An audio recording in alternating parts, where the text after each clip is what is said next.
Hello, నేరుగా ఈనాటి మన ఆసక్తికరమైన అంశంలోకి వెళ్ళిపోదాం. సాధారణంగా రాజకీయాలు అనగానే మనకు వెంటనే ఏం గుర్తొస్తుంది? భారీగా డబ్బులు, పెద్ద పెద్ద కార్లు, వెనకాల్లో 10 మంది అనుచరులు, రైట్? కాని వీటన్నింటికీ పూర్తిగా భిన్నంగా అసలు సామాన్యుల శక్తి ఏంటో నిరూపించే ఒక అద్భుతమైన వాస్తవాన్ని మనం ఈ విశ్లేషణలో చూడబోతున్నాం. ఒక సాధారణ పౌరురాలు ఏకంగా చట్టసభల్లో అడుగుపెట్టడం వెనుకున్న కథ నిజంగా ఎవ్వరికైనా రోమాల్నిక్కబొడుచుకునేలా చేస్తుంది. ఇటీవల కాలంలో సామాన్యులు పాలిటిక్స్లోకి వస్తున్న తీరు చాలా ఆసక్తికరంగా మారింది. తమిళనాడులో చూస్తే ఒక డ్రైవర్ కొడుక్కి ఎమ్మెల్యే టికెట్ రావటం, ఆయన గెలవడం సోషల్ మీడియాలో ఎంతలా వైరల్ అయిందో మనం చూశాం.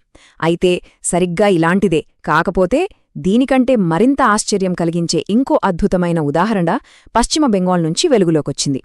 ఈ 2 ఘటనలను పక్కపక్కన పెట్టి చూస్తే క్షేత్రస్థాయిలో రాజకీయాలు ఎంతలా మారిపోతున్నాయో మనకు స్పష్టంగా అర్థమవుతుంది.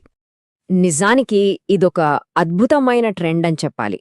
ఇది కేవలం ఒకరిద్దరి విజయాలకు సంబంధించిన విషయం కాదు.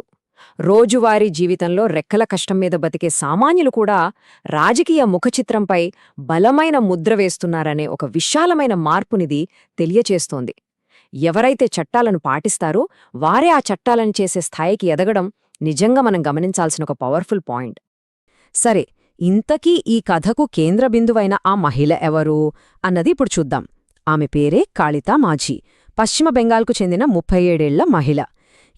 మాత్రం రాజకీయ నేపథ్యం, గాడ్ ఫాదర్స్ లేని ఒక సామాన్యురాలు ఈ ఎలక్షన్ మిరాకిల్ ఎలా సృష్టించారో తెలిస్తే ఖచ్చితంగా ఆశ్చర్యపోతాం. అండర్డాగ్ స్టోరీకి ఉన్న అసలు వేట అర్థం కావాలంటే ఆమె గత జీవితం ఎలా ఉండేదో మనం ఒక్కసారి ఊహించుకోవాలి. కేవలం 37 ఏళ్ల వయసులో ఆమె ఏకంగా 4 వేర్వేరిళ్లల్లో పనులు చేసేవారు. ఇతరులిళ్లల్లో పాత్రలు తోమడం, ఇల్లు శుభ్రం చేయడం లాంటి పనుల్లో ఆమెకేకంగా 20 ఏళ్ల సుదీర్ఘ అనుభవం ఉంది. ఇక ఆమె భర్త వృత్తిరీత్యా ఒక ప్లంబర్. ఎక్కడ ఎలాంటి ఆడంబరాలు లేని అత్యంత సాధారణ శ్రమజీవుల కుటుంబం వారిది. ఇలాంటి నేపథ్యం నుంచి ఒకరు ప్రజాప్రతినిధిగా ఎన్నికవడమంటే మామూలు విషయం కాదు కదా. ఒకసారి ఈ అంకెలను గమనించింది.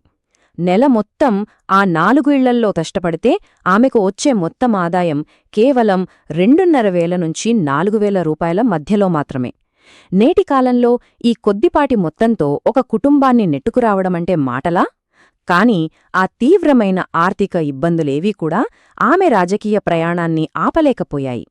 ఇక ఆమె రాజకీయ ప్రయాణం ఎలా సాగిందో చూద్దాం. ఇది కేవలం ఏదో అదృష్టం కొద్దీ రాత్రికి రాత్రే వచ్చిన విజయం కాదు సుమా. ఓటమిని ఎదుర్కొని మళ్లీ రెట్టించిన ఉత్సాహంతో ఎలా బౌన్స్ బ్యాక్ అవ్వొచ్చో చెప్పే ఒక పర్ఫెక్ట్ మాస్టర్ క్లాస్ లాంటిది ఆమె స్టోరీ. ఆమె ప్రయాణాన్ని ఒక్కసారి టైంలైన్ ప్రకారం చూస్తే అసలు విషయం అర్థమవుతుంది. గత 2 దశాబ్దాలుగా ఒకవైపు ఇండ్లల్లో పనిచేస్తూనే మరోవైపు పార్టీలో చాలా నమ్మకమైన కార్యకర్తగా బాధ్యతలు తీసుకున్నారు. దాన్ని గుర్తించిన పార్టీ గత ఎన్నికల్లో ఆమెకు టికెట్ ఇచ్చింది. కాని ఆ ఎన్నికల్లో ఆమె ఏకంగా 11,000 ఓట్ల భారీ తేడాతో ఓడిపోయారు. జనరల్గా ఎవరైనా అంతటి ఓటమి తర్వాత డీలా పడిపోతారు, కాని ఆమెం చేశారో తెలుసా? ఓటమిని చాలా కూల్గా స్వీకరించి తన రోజువారీ బతుకుదెరువు కోసం మళ్లీ ఆ 4 ఇండ్లల్లో పనికి వెళ్లడం మొదలుపెట్టారు. ఆ తర్వాత తాజా ఎన్నికల్లో మళ్లీ అదే నియోజకవర్గం నుంచి పోటీ చేసి ఈసారి ఏకంగా 12,000 ఓట్ల భారీ మెజారిటీతో గెలిచారు. ఇది కదా అసలైన కంబ్యాక్ అంటే. ఈ మొత్తం స్టోరీలో అత్యంత ఎమోషనల్ పాయింట్లోకి ఇప్పుడు మనం అడుగుపెడదాం. లక్షలు, కోట్లు ఖర్చుపెట్టి ప్రచారాలు చేసే నాయకుల గురించి మనం రోజూ వింటుంటాం కదా. కాని ఎన్నికల ప్రచార బరిలోకి దిగడానికి సరిగ్గా ముందు రోజు ఆమె ఏం చేశారన్నది తెలిస్తే ఆశ్చర్యపోక మానరు. ప్రచారానికి వెళ్లే ముందు ఆమె తన యజమానుల దగ్గరకు వెళ్లి ఏమడిగారో తెలుసా? ఇప్పుడు ఎన్నికలు వచ్చాయి కాబట్టి నేను ప్రచారానికి వెళ్ళాలి. ఈ ఒక్క నెల రాను, దయచేసి సెలవు ఇవ్వండి. ఒకవేళ గెలవకపోతే మళ్లీ వచ్చి పనులు చేసుకోవాలి కదా అని చాలా క్యాజువల్గా, ఎంతో వినయంగా అడిగారు. రాజకీయాల్లో టికెట్ రాగానే మారిపోయే నాయకులకు భిన్నంగా ఒకవేళ ఓడిపోతే తన బతుకుదెరువు మళ్లీ ఆ పాత్రలు తోమడమే అన్న వాస్తవిక దృక్పథం ఆమె మాటల్లో కనిపిస్తుంది. ఇంతటి నిజాయితీ నిజంగా చాలా అరుదు.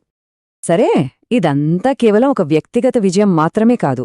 దీని వెనుక ప్రధాన రాజకీయ పార్టీల వ్యూహాలు, ఎలక్షన్ టికెట్ల కేటాయింపులు మాలుతున్న ఈక్వేషన్స్ గురించి మనం ఖచ్చితంగా మాట్లాడుకోవాలి.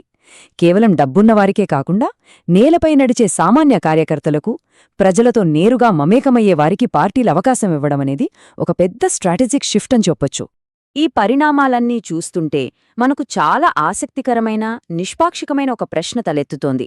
ఇంతటి క్షేత్రస్థాయి వ్యక్తులను ఎంచుకోవడం వెనుక అమిత్ షా లాంటి జాతీయ స్థాయి రాజకీయ వ్యూహకర్తల అసలు ఆలోచన ఏమిటి? అత్యంత అట్టడుగు స్థాయిలో ఉన్న ఇలాంటి వారిని ఎంకరేజ్ చేయడం ద్వారా ఓటర్లకు ఏ విధమైన బలమైన సందేశాన్ని పంపాలని పార్టీలు భావిస్తున్నాయి? అసలు ఇలాంటి ఎత్తుగడలు భవిష్యత్ రాజకీయాల రూపురేఖలను ఎలా మార్చబోతున్నాయి?